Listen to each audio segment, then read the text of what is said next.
This is how I fell out of love with Destiny, my favorite game. We're going to jump in and see what they're talking about here because I believe the sentiment is something that is shared between a lot of us now, especially with a lot of I'd say some of the bad decisions Bungie has made over the years. Let's see what we got here. Here we go. Oh, right, yeah, of course. Okay, thanks. I hear that's pretty good. Yep, thanks. Yep, okay. Right, yes. All the It costs pop-ups. $20. Money. Gambit, yeah, of course. Yeah, but I'm a warlock. Oh. Well, that's good to know. Good to be back. You gotta admit, this video would be better if it was in Chinese. You gotta be real with me on that. Well, I'm working on it, and I'm here to help you too. You're getting 96% off one of the biggest language learning apps in the world. It's Mondly's limited time spring sale. Now what makes Mondly so good, aside from the fact that it's 96% off, and the range of languages available, and the recordings from real natives and all that, Naranja. is the hands-free capabilities. So YouTubers promoting the most random and obscure things that no one asked for is hilarious to me. Even the intro into it, you got to admit, this video would be so much better if it was in Chinese. I was like, what? So what do you mean?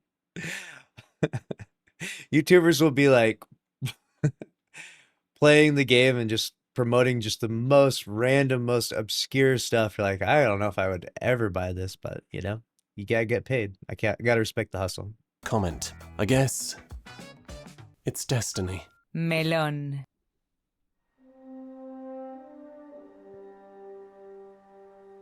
Man, there really was something special about old Destiny, wasn't there? Just the feeling of it. I'm nostalgic for it now because I really like playing it, but I was nostalgic for it like a week after it came out. And people can relate to that. But why? How did they make that happen? Maybe it's got something to do with how much Destiny drew from the cultural titans of nostalgia, things that were old and loved. The Wild West, Star Wars, high fantasy, Halo, the closest thing to the musical character of John Williams in The Lord of the Rings that a video game score had ever been. And shit, not only did one of the Beatles help compose it, he sang for it too. Destiny was made from old love, but beneath the aesthetic was also a heart, that division of Tolkien and Star Wars between fundamental forces of light and dark, an elevation of heroes and legend, an endorsement of hope.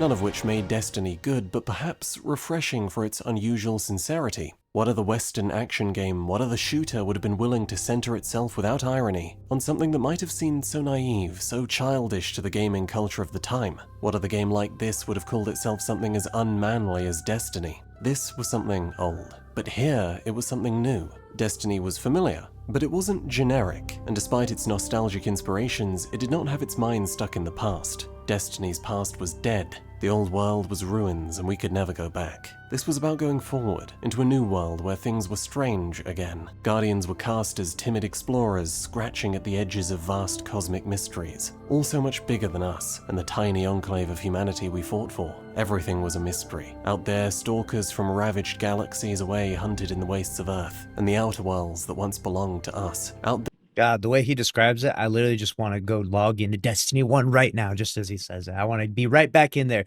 Take me back. Put me into a time capsule, back into D1, year 1, and let me relive that first year again. Oh my God, it's so good. The nostalgia kills me.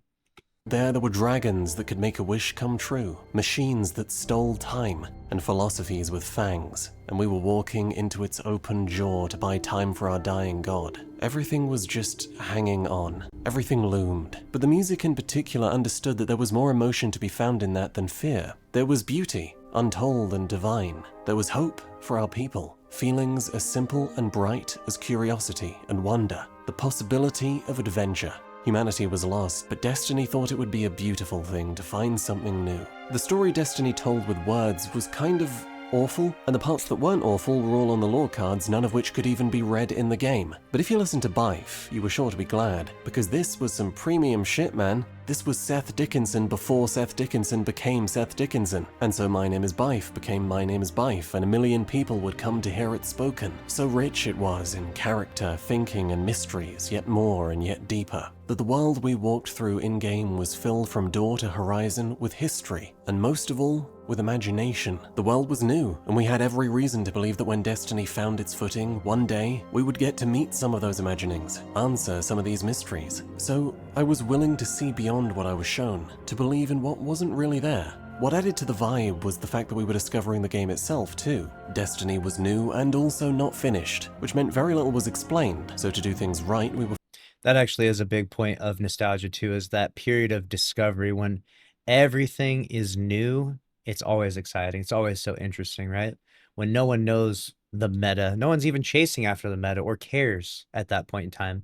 You're just excited for anything, right? Any white weapon that drops, blue weapon that drops. It's all so exciting. It's all so interesting. It's such a fun period of time. I think the discovery of a new world or of a new game, and the discovery of Destiny was such an interesting and fascinating one, especially in those early years. were forced to discuss them online, and the upside of that was that Destiny very quickly formed a strong community, strong bonds, as players were made to share in this communal feeling of discovery. It was true both of the gameplay and of the story. We needed Bife to read us the lore because there was no convenient way of doing it ourselves. We needed Datto to tell us how to complete the exotic quests because the alternative was agony. And we certainly needed someone to teach us how to do the raids, because apparently the most complicated encounters in the game didn't warrant so much as like a text box. I really do believe that at some point, Bungie became aware of the fact that they could unofficially outsource Destiny's tutorialization to its online community, and in one way that mattered, the game would actually benefit from doing so. This connection between content and community has only strengthened in the years since, the raid of the final shape being completed for the first time in the world, which is usually streamed as a race by major members of the community, was necessary to unlock the final mission for everyone else. The online community was, in this way, made a meaningful part of the narrative universe. That's a hell of a thing, and Bungie know it. They know how it appeals to people to feel like they're a part of something. Destiny was the first MMO-like game to enter the AAA console sphere, so for many players, it was the first time a game had ever made them feel that way. I suppose if one word could truly unify what made Destiny special back then, it would be discovery. A world of wonder to be discovered together. When that magic was at its strongest, Destiny was my favorite video game. I think, and I still can't quite believe this, that was the most I have ever loved a video game. Sometimes I fear that I'll never feel that way about any game again, which is remarkable, really, because... Damn, that actually makes me sad. I actually feel very similar to that. That's a sad feeling for sure, man. That, like, if you weren't there, if you know, you know, if you were there, you know, but man, the sentiment towards Destiny 1 and that just how exciting it was and how much there was to do was just, it's just awe-inspiring. The discovery of everything was just so cool. I just remember getting online every day and being like, I don't even know where to go. I don't know what I'm going to find. I don't know what mysteries there is. I don't even know where to begin. And it was chaotic and crazy, but it was fun. And you always like accomplish something. Like all of a sudden you hear about a new exotic and you're like, what? Thorn? Like, let's get how do I get this? And like, you had to do crazy shit to get it in the first place. And then you get this quest and it was like so hard to complete. Oh man. Every day was just like a crazy adventure. And it was so chaotic because you weren't like being brought from step 1, step 2, step 3. You could just randomly be in the middle of doing a different like side quest of your own and then fall into something else, dude. It was so much fun, dude. God, I feel like if there ever was an argument for a Destiny 3, not that I ever want to lose the stuff in Destiny 2, if there ever was an argument for Destiny 3, it would be to create a world like this, like what Destiny 1 was, where everyone has to rediscover everything from the beginning and it's all new and it's all exciting and it's all just, you get to relive that like period of time again. Like that might be the only saving grace or the selling point for Destiny 3 for me, someone that's played for 20,000 hours, right? Destiny kinda sucked balls. The shooting was good, thank God, but the loot was bad, the balance was bad, the content was bad, was terrible. the story, oh, that was bad. Nothing made sense. Shit, man, back then you could open a legendary engram and get a blue. The psychic damage that unleashed onto the world rivals the invention of the nuclear bomb. And yet, Destiny was loved, and Destiny lived, because the shooting was good, and there were friends, and a magic that not only made the game worth playing, but worth waiting for, worth hoping for. We all wanted to see Destiny become the game it was meant to be. So few games get what it was given, a second chance. If I knew then that Destiny would survive even one more year, let alone 10, I would have been overjoyed. But if I had such a window to the future, then I would also have to know something terrible. That in 10 years' time, Destiny wouldn't be my favorite game. That it wouldn't even be a game I played. That Destiny would still be alive, but it wouldn't anymore be loved. For those of you who don't know, Damn. I used to make Destiny videos. My kind of awful critique of Destiny 2 Vanilla was one of the first videos that did well on my channel. Did it again for Forsaken, then again for Shadowkeep. I said I'd keep going, but I stopped. It wasn't because I wasn't interested. It's because I didn't know how to make the video I needed to make. I've tried, man. I've tried to write this thing 6 times since Shadowkeep. What came out was always some complicated haze of feelings that I could never properly tie into a full review of the current expansion. So, lucky number 7 then, with a simpler goal. I'm just gonna tell you why I fell out of love with what was once my favorite game. This video won't be a catalogue of everything the game's done wrong since launch, every reason someone might have fallen out of love. It's personal, it's my reasons, it's biased, it had to be. But maybe you'll see some of yourself in here too. And make no mistake, I'm not here to tell you Destiny is bad either, because it's not. Apart from all the bits which are bad, obviously, it's actually better than ever. I don't hate Destiny. I like Destiny, and I think it is good, but I used to love it. That's the difference. For me, I think it started with the story. The darkest fate that Destiny's imaginings would ever have to endure was entering the sphere of stories told by Destiny, the game. A border like an event horizon that when crossed renders things simple, hollow, and like this simile, kind of clumsily executed. And that's made painful by the times they do it right. Moments in The Witch Queen, the Vanguard arcs in the final shape. For the most part though, Destiny's characters are flat and predictable. There's a version of the darkness that's interesting, but it's not the one we get in the game. It's devoid, like the stakes, established by insisting upon them. Endless verbal reminders that if you don't stop the current thing, the world's going to explode. But even if they tried to make you believe that, they couldn't follow through, because a live service like this demands stability. It doesn't like to change. And we've gotten used to that now. We know that the potential for whatever we face to make something happen is limited. We know the traveler will be safe and the city will not be lost. We lose an ally, the helm drops out of the sky, but you don't believe in stakes beyond the small. The plots, made mostly of contrived complications. Here's the thing you need to do. But to do that, first, shoot the 3 sacred fuckos in the 3 sacred caves. Why? Because I said a bunch of big fantasy words like the Veil and the Radial Mast. Okay? Don't make me say another one. Don't make me say fucking paracausal, because I will. Now go on, get moving. The storytelling, so primitive. Even now, we jolt from pre-rendered CGI cutscenes that look nothing like the game itself, to inkblock cutscenes, to in-game conversations, to text boxes appearing next to the in-game characters, and you're just supposed to buy into the idea that it's a continuous Oh, don't forget about the holo projectors. experience. Through the unusual mechanics of the dungeons and the raids, Destiny is able to make the arcane character of its world something you can actually experience through play. The only time the Vex have ever been intimidating is in the Vault of Glass, where you're forced to hide from the Gorgons stalking the depths of the maze, waiting to eat their victim from time. The Abyss makes darkness a physical weight that slows your frantic dash from light to light while a chattering horde screams from the shadows, following only seconds behind. It feels to play about what I imagined when I first looked into the Hellmouth. Even the more creatively restricted boss encounters were mostly able to deliver on the otherworldliness of these beings by asking the non-obvious of you. Oftentimes an almost esoteric ritual is practiced to access the damage phase. The world never seems larger, stranger, its premises never more convincing than they are when they are expressed through gameplay. It was always going to be difficult to tell a story about paracausal forces and minds beyond comprehension through the medium of an FPS MMO, because whenever we got close to those things, we would need to be able to shoot them, and for that to happen,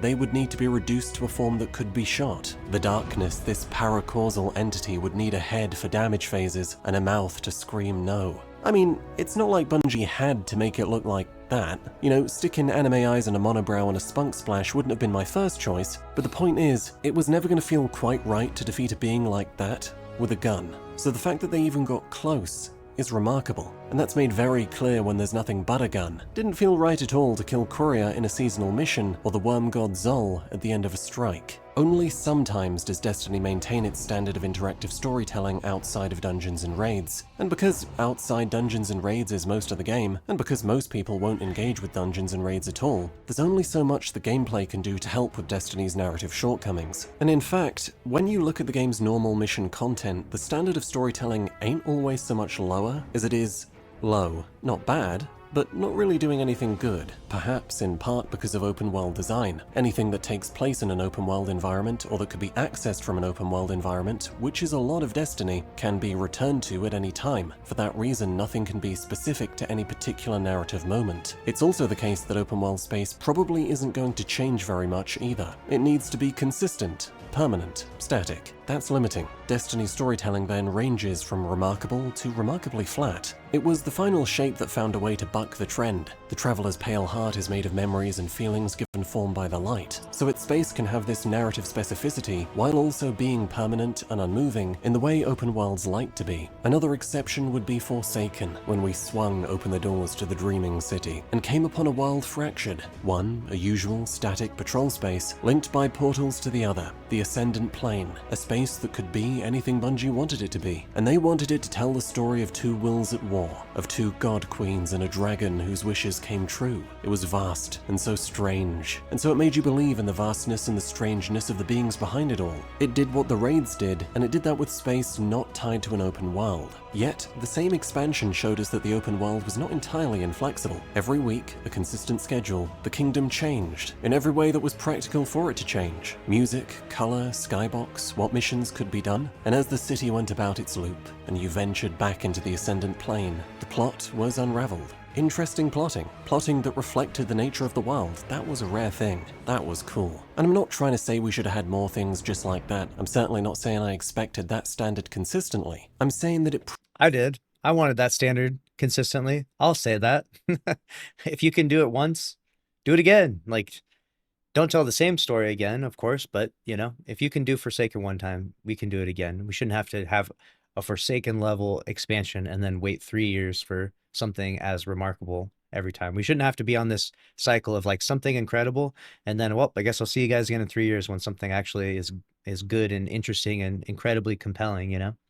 proved Destiny was capable of delivering large narrative arcs in interesting ways, and that the flatness so common to the Destiny we got outside of dungeons and raids was not inevitable, which leaves me with the world at large. Turns out, the Traveler has an evil twin, a dark inversion. The Veil. It's the reason the Witness couldn't finish us at the first collapse, it's the way he'll do it this time. And it was introduced out of nowhere, and not once explained during the story. It was invented The MacGuffin. to excuse, but the characters acted like all of this was obvious, which caused a bit of an outrage. So, a few months later, randomly and without context, we got an inkblot cutscene that explained the Veil and the true nature of the darkness. It was the most important revelation there had ever been, and it was an inkblot cutscene that was dropped randomly and without context. It's never felt like there's been a plan. The overarching plot of the Destiny saga has simply meandered towards an end, with some things focused on and others forgotten. There's no politics in the Last City anymore. The factions have disappeared. The Warminds turned out to be one Warmind. They also turned out to be pointless. And complexity within the ranks of the Cabal or the Vex is no longer discussed. The scale has shrunk. With it, complexity and nuance. Qualities of this world that made it so interesting.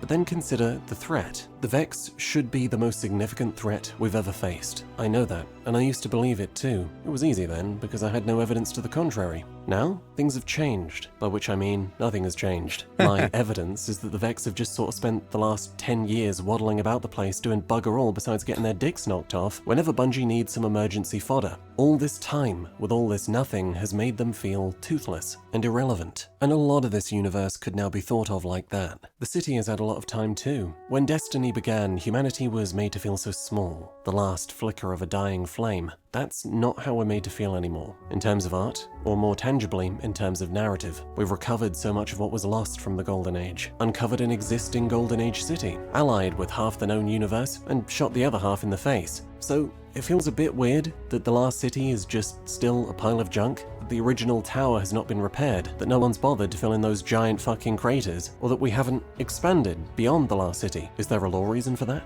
If there is, it would be really good if it was in the game. It's a further problem that not really knowing what humanity's situation actually is makes it hard to get a grip on whatever stakes could still exist, which is made even harder by our continued distance from the people of the city, or non-guardians in general. We have moved from questions to answers. We have met Destiny's imaginings and its vast horizon. We have spent 10 years watching it change and climbed a ladder for that long made from the bones of its gods. And to be honest, it wasn't that vast, or strange, or interesting, or emotional, and I don't really believe in it anymore. I felt so rarely what I hoped to feel when I was sold on this world in the stories told by the game, and too rarely did I feel anything at all. Those vast mysteries faded as the saga pushed towards close, but the answers we found did not fill the hole they left, and my willingness, back when there was nothing but worlds and lore, to see beyond what I was shown was not often enough rewarded. And I know nothing can ever really live up to what you imagine or what you hope for. I was always going to be a little bit let down, but this wasn't just a little bit. And there's not much left. Destiny expects us to believe in a future, even with the darkness defeated. But while the world was slowly demystified as the years have gone by, it hasn't grown that much. It hasn't gotten much bigger so that the horizon might keep pace with our reach. There's not much left in the world that makes me wonder. Not much ladder left to climb, but even if there was, the trend's been set. I know I'd likely be disappointed with what I found. This isn't a world about which I think anymore. My imagination has gone silent. That's one kind of death. Perhaps some part of the flatness of Destiny's narrative content was a motivated choice. Small and simple is a lot easier to follow, and that matters, in large part because this is a multiplayer game. Multiplayer means social interaction. Social interaction is distracting as hell, which creates a powerful incentive to write simply and without subtlety, to make it easy to keep up from a distance. I wonder if this notion of being easy to follow at a distance is why Destiny's really struggled to deliver on one of its core intentions, to question the traditional association of light with good and dark with evil. Endlessly will the game say to you that that's what's happening, but it just won't give up its coveted simplicity. So the most you get is the idea that maybe we shouldn't trust the Traveler completely? Bump it down to like 95%. While Destiny continues to reward our faith in the light, and makes most things that align with or are of the darkness as evil can be. The witness bleats in all the usual ways about how the weak deserve to die and the strong deserve to live. His top man is called Nezarec, the final god of pain. Is he just misunderstood?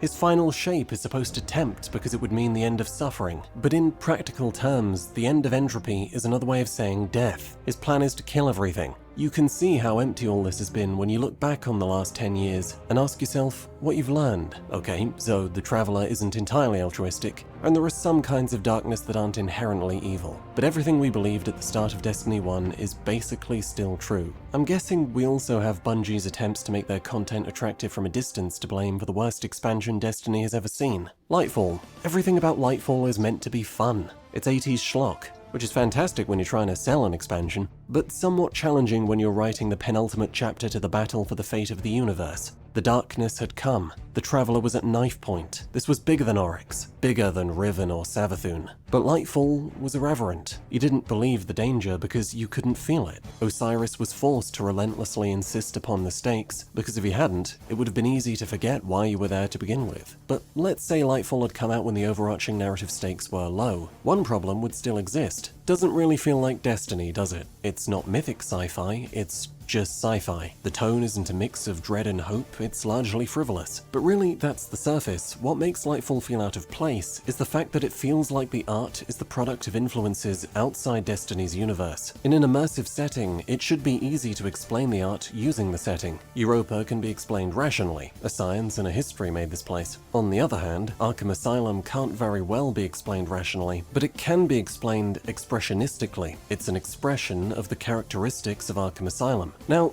how do we explain Lightfall? The 80s stuff, where does that come from? Why does Neomuna look like that? Why the B-movie aesthetics in the story? Why does Nimbus talk like a 21st century teenager? The answer is, because Lightfall is the fun expansion. The art seems to come, in large part, from something outside the confines of Destiny's universe. And that's what feels wrong, that here the world feels made for its audience, instead of its inhabitants. Which it is, of course, but you want to be able to forget that. Lightfall is the Well, if you're upset about Lightfall's aesthetic, just wait until he hears about the Star Wars DLC. worst this has ever been. It is an exception, and yet it is not the only reason that Destiny's artistic identity has lost a certain amount of focus. Tess S. Everis. I'm so tired of Tess shit in Everis. Because now the game is fucking filled to the brim with overwrought baubles meant specifically to look unlike what everyone else is wearing, to look more than the common wear. And it does, but it always looks less than Destiny. The problem not being that Guardians aren't the arcane outlaws they used to be, but that they can no longer really be described as anything other than space heroes, I guess. And since everyone gets some Eververse content free, and everyone's likely to use what they get, we find ourselves surrounded by ships and— Hey, do not slander the Glizzy Ghost, all right? I saw him bring that up. Do not slander the Glizzy Ghost, all right?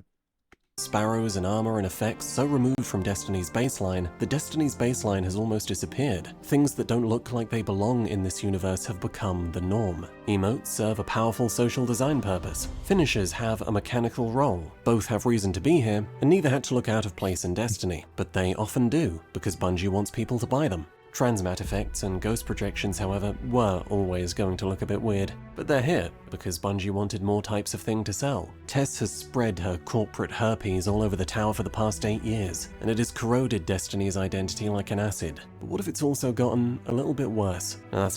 Now, I will say this. Obviously, the aesthetic has been brought up, and it's been a big topic, especially with the Star Wars DLC, and it's been going on for a while. But I do still firmly believe, sorry, words are hard. I do firmly believe that you should have fun in the game. I like fun emotes. I like fun finishers. I like silly emotes, silly ghosts. I don't see a problem with that, but maybe that ruins the aesthetic for some. But honestly, it's a game, you know, it can have some silly elements while still being primarily a serious game. Destiny is still primarily a serious game. We're not so far gone that you pop into the Eververse store and look over to your left and see a LeBron James skin, all right? And you look to your right and you see a Sabrina Carpenter skin, all right? It's not literally Fortnite, all right? It's not so far gone that it's just completely soulless. There's just some fun, quirky cosmetics that are available that people like. I mean, I like the Star Wars stuff. Maybe I'm just I don't know, maybe I'm just different in that way. A tricky one, because depending on the time, Destiny might have been punching at all-time highs. Savathun's throne world, the light-drenched Hive Queen's dream cathedral, where the Hive at their most demonic contrasts with that same architecture shaped into something holy. Symmetrical, beaming white, which highlights for our horror the acceptance of their evil into the light. Or the Traveler's pale heart, which is constantly unique, constantly changing, and rich with specific narrative meaning. Yeah, when the glazers and haters of Destiny both share the same praise of the art team and bring it up like a tick, they ain't wrong. But not all of the new stuff is quite this good. Like Neomuna, it's pretty, but Destiny is supposed to be more than just that. As much as sin is the fact that it's completely generic. It's a sci-fi city with an 80s vibe. And that's it. We see that it's powered in part by Neptune's winds, that's pretty cool, and that the population is digital, but that's only used as an excuse to avoid having to render them. And it's not like they didn't have a decent source of inspiration. Not only is it set in the Destiny universe, it's set, as it clearly knows, on Neptune.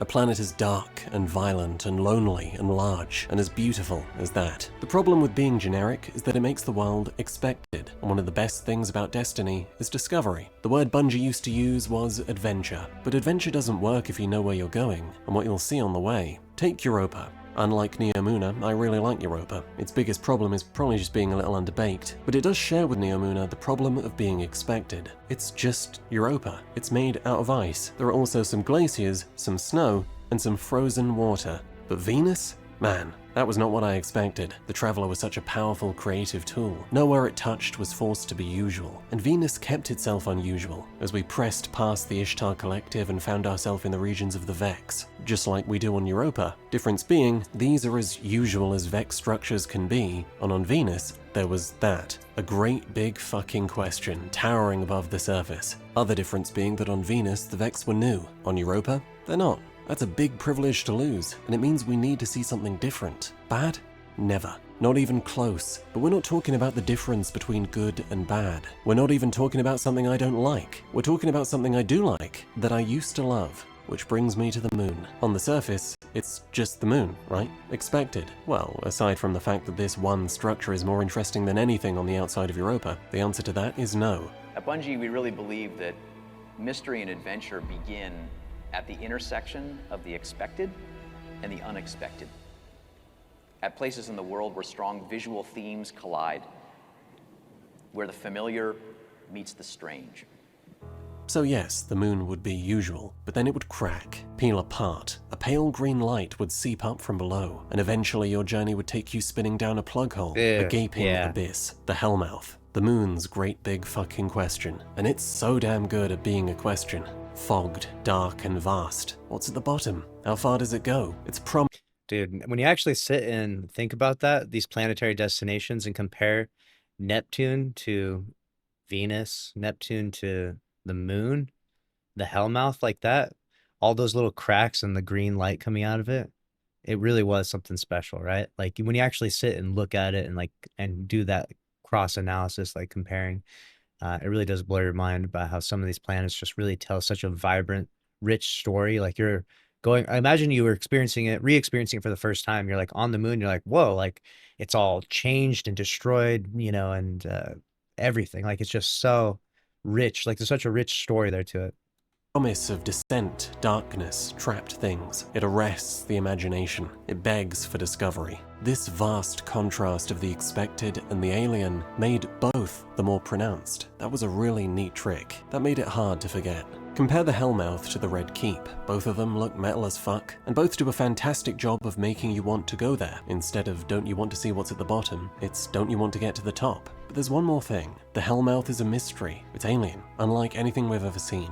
The keep is a keep. I want to get inside, but I know what I'll find. We've got keeps on Earth, which, contrary to its intent, makes it less intimidating than anywhere else on the moon. That's the problem with the art of Shadowkeep. It misunderstands that what made the moon unsettling was also what made it interesting. Its strangeness, the unknown. There are literal ghosts now, and screams, and they even throw a couple bricks at the violins for that classic horror sound. But now we know what's there. Now we're less lonely. We go on nightmare hunts, but we're exclusively hunting monsters we've already fought in the first game. They built their horror-themed campaign exclusively out of the familiar, and the result is an expansion that completely undermines what they were trying to double down on. Then look at the colors. Destiny chose its colors with purpose, autumnal and faded to present a feeling of history, of weatheredness, to make its world seem ancient and in that sense vast, to make the collapse visible and its effects clear, to help the weapons and armor feel like the stuff of legend. Destiny 2 chooses differently. Its colors are much bolder, things stand out a lot more, but something was lost in the process. I do think it's made the world feel smaller, in the sense that it doesn't make its age as clear, and I wonder if that was the right move, particularly for an expansion meant to host feelings of fear.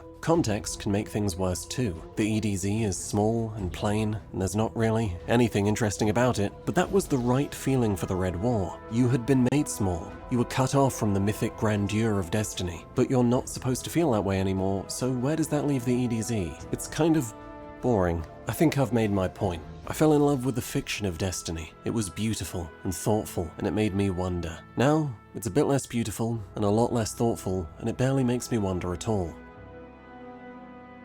Damn.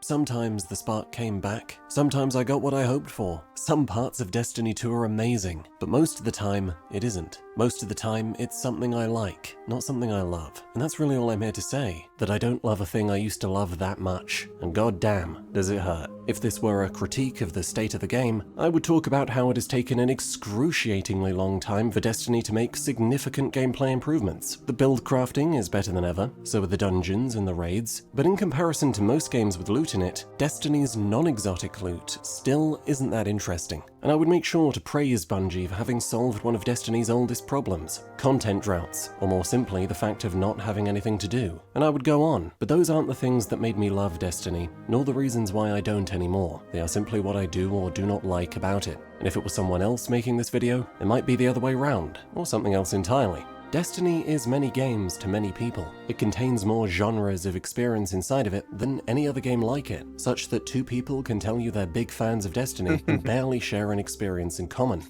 That is a really interesting tidbit of this, right? When someone tells you they're a fan of Call of Duty, you know that they like the same things. They like playing PvP, right? When someone says they're a fan of Destiny, like, oh, I love Destiny. I play that game so much.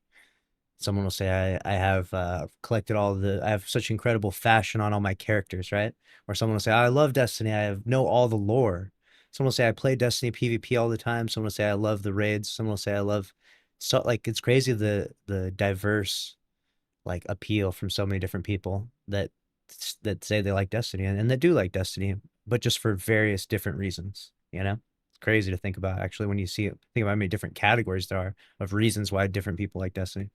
Competitive shooter, and a cooperative shooter, and a campaign-driven shooter, and a looter shooter, and an open-world game, and an MMO. Each aspect canonized within the same narrative universe. The sheer breadth of Destiny has always been one of its greatest appeals. But what was truly special was not how many kinds of game it was, but what kinds of game it connected. Destiny was the first MMO to also be a AAA game, the first Halo to also be World of Warcraft, the first Call of Duty to have raids and an endgame and social spaces, the first World of Warcraft to make sense to someone driven above all by action gameplay, narrative, and immersion, or to even be playable on an Xbox or PlayStation. And likewise, it was the first Halo for Spreadsheet Jimmy and Stat Boost John. It was a bridge between two spheres of gaming, until then separated by preference and platform. Destiny was a portal to a whole new world. If anything made it attractive to the mass market, that was it. I suppose then one of the things I loved most about Destiny was always going to fade away. It was new. Truly new. Nothing stays new for long. Thing is though, being this much stuff at once, it is, and it always has been, one of Destiny's biggest challenges. It means compromise, in part because resources are spread thin, but also because of conflicting design goals. Simplicity takes from complexity, live service takes from narrative possibility, design for multiplayer takes from design for single player, quality, which you need to be Halo, takes from quantity, which you need to be an MMO. Immersive loot takes from interesting loot, and balancing for PvP and for PvE at the same time makes both more challenging. It means leaning toward either might harm the other. Remember when Destiny finally built a competitive environment, and it ended up sterilizing the rest of the game for a year? Destiny isn't the best at almost anything it does, because it can't be. But it is the best at being all of them at once, which is why it's very easy to be attracted by Destiny, but it's also very easy to be frustrated by it. If your interests aren't spread as broadly as Destiny is, it can seem to take so long for the game to make progress. It can feel like you're paying more and more with each release to play a game that is probably worse than the relevant competition. There are so many people who felt that way. So many ways to feel it. Here's mine. Seasons fixed Destiny. They filled the gaps between expansions, lifted the content droughts that stopped the game from surviving as the MMO it wanted to be. But they also ruined Destiny for me. Seasons make major advancements to the story, but they are not like the campaigns. They're more of a content system, with loose narrativization that slightly advances week by week, and occasionally decent activities meant to be farmed. When they've done their job to be a 3-month treadmill, off they fuck. They're gone. Seasons are content, not quality. Not usually. It's rare that they have the time or the budget to tell their stories well. They're necessary, but for me, they present a difficult problem, because I'm not interested in playing a game like that. But I am invested in this story, so I can either come back for each expansion and feel like I've been left behind, or I can force myself to schedule Destiny, for fear of missing out, to flatten my interest and passion into a weekly session, the same way I schedule my chores. Destiny compromised. It was the right thing to do, and I do not blame it, but it left me behind. I couldn't care about this game like I used to anymore. The more seasons I missed, the more I felt like it was too late, and on that cycle went. Which leads me on to one of the biggest problems with modern Destiny. It's difficult to be a new player, but I'm not a new player. I am a lapsed player though, and much of what makes it hard to be a new player is also what made it a challenge for me to come back. Fact is, huge chunks of the story aren't in the game anymore. And it's not just the expansions now, it's the also gone seasons between them. So you can either accept that you'll always be slightly behind, or watch a 5-hour sermon from Bife. Who's Crow? Well, you can still do the first mission of Forsaken and find out that he used to be a prick, assuming of course that you somehow find out that you should do that. But the season where he became Crow is gone, so it's YouTube or nothing for that. Who's Mara? Who's Kaital? Who's Hawthorne? What happened to Osiris's ghost? Who even is Osiris? What doesn't help is the way you're introduced or reintroduced to the narrative. For the most part, you aren't. Certainly not in detail. You might be forced into the first mission of the current season without context, which you can't advance if you haven't bought the season, or perhaps the first mission of the latest expansion, which in this case is the finale of the entire Light and Dark saga. You might need to start from the beginning, and that's not pretty. That's fucking Shadowkeep, which is a problem of its own. Because, you know, it's fucking Shadowkeep. There are 2 main menus, the main menu and the main menu. There are 2 main hubs, the main hub and the main hub. Not only is there an overwhelming number of different kinds of progression, ranging from commendations to engrams to artifacts, aspects, fragments, triumphs, 12,000 currencies, all stuffed into different pockets of the 2 main menus, no one, and this is the big part, no one has any fucking idea what to do next. There are bounties, quests, story campaigns, Vanguard playlists, dungeons, seasonal activities. There are weekly nightfalls, onslaughts, battlegrounds, legends. What do any of these words mean? In most games, the open world sections are And that's why they invented the portal that we're getting. So that way it makes it a little more streamlined. But yeah, it is confusing as hell. Are the basic and foundational place to be. But in Destiny, as it turns out, they're totally useless. How are you supposed to know that? No one knows what's best for them, or what they're progressing towards. To get more power? For what, the raids? What's different about the dungeons? Which dungeons are current? Gear is where things get even more troublesome. It's impossible to tell without external guidance what weapons and armor are good, or what specifically makes them good. It's important to know, more important for Destiny than for most looters, because Destiny is quite heavily driven by difficult endgame content. It's important to have a build that is good, and it is not uncommon to be kicked from LFGs for having a loadout that isn't in line with the current meta. I said before that I suspected that Destiny had become aware of the fact that it could outsource its own tutorialization to content creators, and I said that there was an upside. Here is the downside. Content creators create content for large, stable audiences, the biggest in this case being one that takes most of their game knowledge for granted. There are like 40 guys on YouTube making daily videos on how to min-max your Guardian's sperm count, and there's a couple of videos for people who know almost nothing. But there is a vast distance between those extremes, and a million ways to be lost therein. When Destiny was new and nothing was explained, everyone was lost in the way you were lost. Today, no one is lost quite like you. It is difficult to get into Destiny. It's like putting on a wetsuit in a coffin. It's difficult to come back to Destiny. It's like putting on your Spider-Man pajamas in a coffin. And I didn't fall out of love with Destiny because of that, but it made it a lot harder for me to fall back in love with it. So now we can talk about the final thing. Basically, I got tired of the game screwing me over. Because of course, we didn't just give Destiny a second chance, did we? When Destiny failed, we understood. We thought Bungie were the good guys and Activision were the bad guys. And when The Dark Below launched its Oh, how wrong we were. pitiful content for $20 and called itself an expansion, we understood then too. It would be a hard road to recovery. And it took so long for Destiny to move forward an inch, but you know, the engine was bad, so what can you do? Then came the Eververse store. Now that needed some heavy-duty cope. They were going to fund free content updates. Oh right, there'll be an upside to the company making a boatload of cash in the worst way possible. Well, that's good to know. And it won't get worse, because they wouldn't do that. Hey, I was on board. Love makes you stupid. And then it all happened again with Destiny 2. XP throttling, Curse of Osiris, the fact that the game wasn't good? Forsaken? Incredible. It was Shadowkeep that broke me. This truth that Destiny was worth hoping for had become the meta-narrative of the Destiny community. It was a story we all believed in. It held us together and we used it to make sense of this or that year's failure. It told us that there was some kind of villain, something we imagined to be holding Bungie back. And if only this thing were defeated, the game would finally meet a divine potential. The baddest villain in our mythology was Activision, and after Forsaken, Bungie were going independent, so things would be good now, right?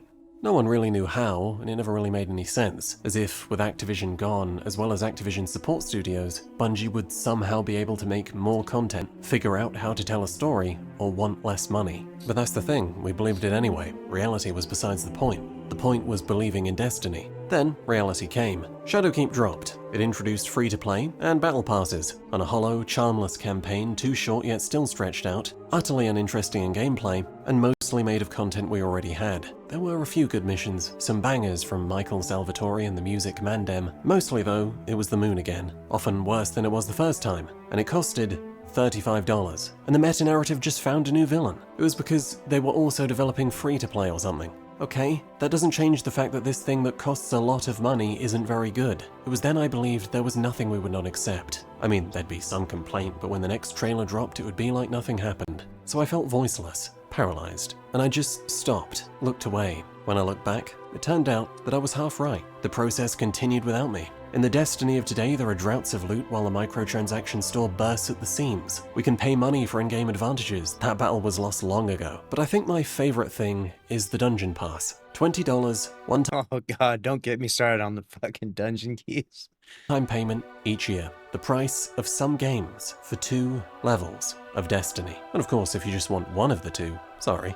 And all of this is true in a game where expansions are more expensive than ever. And to keep up with the story, you'll need to pay $10 for the seasons 3 times a year, making this one of the most expensive gaming hobbies it's possible to have. How do you think the Destiny community that was once outraged at the Taken King for being too expensive would react if they could see this now? And all for a game that is still only sometimes good. And it is sometimes good. If you want to experience a solid third of Destiny 2's good, you can't, because Forsaken is now in the Destiny content vault, which is to say, it's gone. Oh yeah, that's another thing. Removing paid content. not to be downloaded separately. Gone as in fucking gone, man. As in you can't play it anymore. I'm sure it would have been difficult to solve this problem, but since that content was beloved and costed a large amount of money, I sure hope that they tried really hard. But the thing is, none of this means that I was right. I thought this would keep happening, that it would get worse, but I also thought that people would just keep taking it. They didn't. It's been too long. The meta-narrative ran out of villains and ran out of future to promise. The things we understood as the things we were building towards. The end of the Light and Dark saga, this 10-year journey.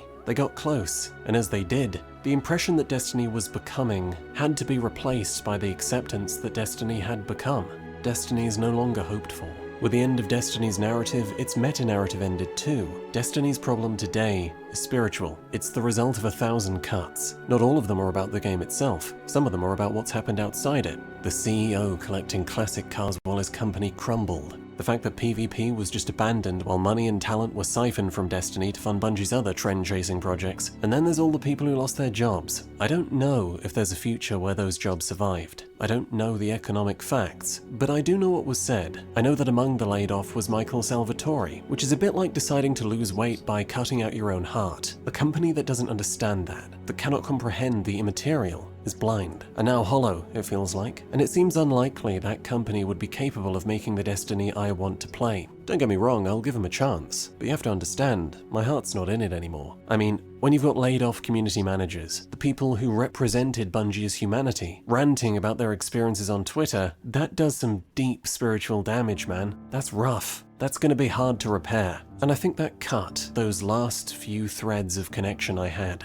So now you know why I don't love Destiny anymore. I fell out of love with the world, then it just kept kicking my teeth in. I don't blame it for parts of that, but for a big part, I do. That's why I stopped making Destiny videos. That's what I've wanted to say for the past 6 years. Yeah, it feels good to have finally done it. But Destiny is struggling right now, and that doesn't tell us why, at least not alone. Destiny is struggling to survive because of other people. Other people who could have made a video like this. Other people who've fallen out of love with Destiny for their own reasons. Some of those reasons were inevitable. One of them was good. The story ended. And it actually ended kinda well. And it's hard to survive a good ending. Destiny is also old. I mean nothing more than that. It's an old game, and it ages faster than most because it demands constant attention and the gameplay is good, but people get tired of good things too. It's been 10 years, man. Some of it wasn't inevitable, but that doesn't mean it wasn't difficult to avoid. Seasons are structured well. They do what they're supposed to. But now that Bungie have a structure that works, it never changes. It hasn't changed for such a long time that what has come about is a sense of routine, of predictability, a knowledge that whatever it is you're doing right now, you'll be doing the exact same thing in a few months' time. And from that, a sense of pointlessness. The future is another thing. People struggle to believe in one. The material significance of the layoffs is a company much less capable of making Destiny. And because the universe has failed to repopulate itself with scale, intrigue, and threat, there's the feeling that there's nowhere left to go, no ladder left to climb. Then there's the loot problem. Destiny being old means that the most experienced players have had enough time to get all the best stuff. Stuff that's so good that Bungie struggled to top it without breaking the game. There isn't that much for the hardcore fans to chase anymore. One way of fixing this would be a reset, and a sequel would provide the kind of reset that people would be willing to accept. But to do that, Bungie would need a huge amount of money and time and people, none of which they have. So you look to things besides weapons and armor for players to pursue, like titles, which Destiny has, housing, which Destiny doesn't, or best of all, character customization, which Destiny decided to lock behind a microtransaction store. Good move in the short term, bad move in the long term. But if Destiny really does die, what will deliver the final push is its inability to replace its aging population. It's how goddamn tough it is to be a new player. It's how hard it is to play Destiny. When Frontiers comes out and the game is forced to host incomplete chunks of the second half of the old saga, and also the beginning of the new saga, it will become even harder. If anything can kill this game, that's what will do it. And if it dies, it'll deserve to. But the thing is, I don't want Destiny to die. Because that would be immature, but like, I don't hate it. I don't even dislike the game. Honestly, it's pretty good. I'm just frustrated with it, disappointed in it. Sometimes I've been appalled by it, but I don't hate it. I hate that I don't love it anymore. It's complicated. Here's some more complicated. I really want Frontiers to be good. I want nothing but the best for Destiny. I still want to love this game again. I don't think it'll happen, but I want it to. I'm still hoping. That's tough, because that's how I've always felt, and it's let them get away with everything. It's had me open my wallet year after year to pay too much for too little. It wasn't even Bungie who made half the best things about it. All those moments from raid LFGs, playing with friends, belonging to a wonderful community. And here's what's really tough. It was worth it. $40 for good memories? That's some of the best money I'll ever spend. Destiny is worth more than its own content because it is a social platform. It always has been. What am I supposed to make of that? I have no idea. I don't think there's a simple answer. If I hadn't accepted that, this video would have cracked and shattered like all the times I tried before it. The last bit of complicated I've got for you is this. I've never fallen out of love with a game before, because most games don't change enough for that to happen. Arkham Knight is still the same game it was a year ago, and it'll still be that game in 10 years' time. But the most I ever loved Destiny is gone. I mean, Forsaken is really gone. But what about the first game? You can play it again, but you can't bring back the people who made it special. Its questions can't be unanswered. It can't be rediscovered. In some part, Destiny wasn't a game, it was a moment. The best of its times were times. Times change, moments pass, people move on. Then that moment becomes a memory. Destiny is dead. I'm not used to games dying. It's sad, but not wrong. Destiny is alive. For now, at least. Many things make it worthy of that life. The gameplay, the sheer amount of content, heresy, which is shockingly good as seasons go. Will Frontiers be good? I don't know. Maybe. Kinda doubt it, but I hope so. I hope they figure out the loot problem and the PvP. I hope wherever we go, it's a world of wonder and thought, and nothing like the places we're used to. I hope I can't help but fill it with imagination, and that eventually we'll get answers that are big, and strange, and interesting. Like, in the game, not on Bife's YouTube channel. And if that happens, I believe the rest will follow suit. I believe there'll be people again, and love, and its flaws will be worth tolerating. I hope it'll make everyone happy, even though that's not possible. I hope Destiny will get to be a moment worth being there for again, but I will not let hope lure me into another raw deal. And if it's none of those things, I'm okay with that now. Destiny, I let you go. Dang.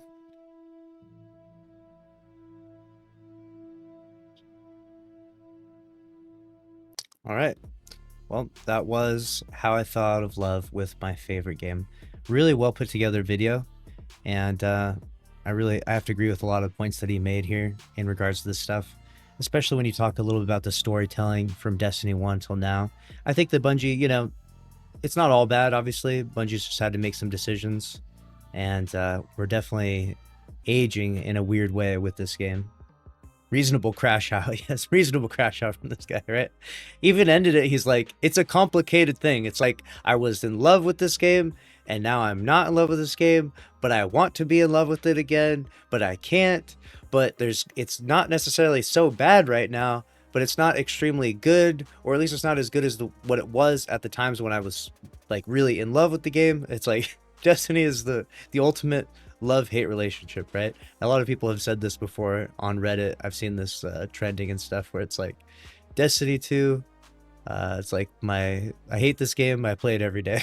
Right? It's like a pretty interesting sentiment. Let me know what you think about it down in the comment section below, and that's a wrap on this one. Make sure to subscribe, smash the like button. I'll see you in the next one. Later.